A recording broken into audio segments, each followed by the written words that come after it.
হেই everyone, আসসালামু আলাইকুম। সবাই কেমন আছো? তো আবারও একটা নতুন রেসিপির ভিডিও নিয়ে চলে এলাম। আমার ছোট বোনের একের পর এক আবদার পূরণ করতেই যাচ্ছে আমার দিন। আবদার পূরণ হলে সে নাচে তা দিন দিন। তো যাই হোক, সে অনেকবার বলছিল যে আপু আমাকে ফ্রেঞ্চ ফ্রাই করে দাও।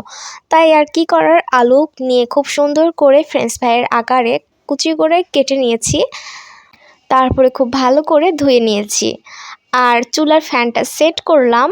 আর ইতিমধ্যেই আমার বিড়াল চলে এসেছে এই বিড়ালটাকে ডিস্টার্ব করার জন্য। দুইজনের একদমই মিল হয়নি, আর হবেও না হয়তোবা।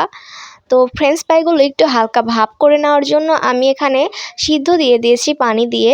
এখানে আমি 90% বা 80% হচ্ছে ভাপ করে নিব। একদম বেশি সিদ্ধ হয়ে গেলে কিন্তু একদমই ভালো লাগবে না।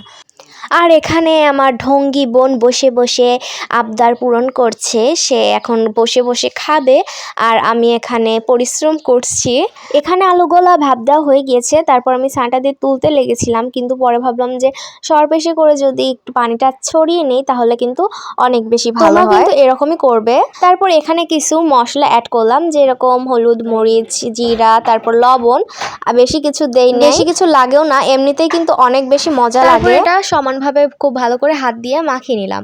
মাখানো শেষ হয়ে গেলে এখানে আমি এক মুঠো করে করে আলো চাউল ছিটে দিচ্ছিলাম এবং উপর দিয়ে নেড়ে নেড়ে আমি কিন্তু এটা খুব ভালো করে মিক্স করে নিয়েছি। এখানে আমি এক মুঠো পরিমাণে আলো চাউল ব্যবহার করেছি।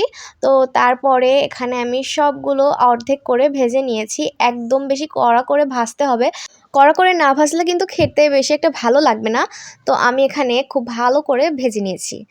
ভেজে নেওয়ার পরে আমার বোন এখানে চাটনি কিনে এনেছিল, আর এটা দিয়ে আজকে আমরা পরিবেশন করব।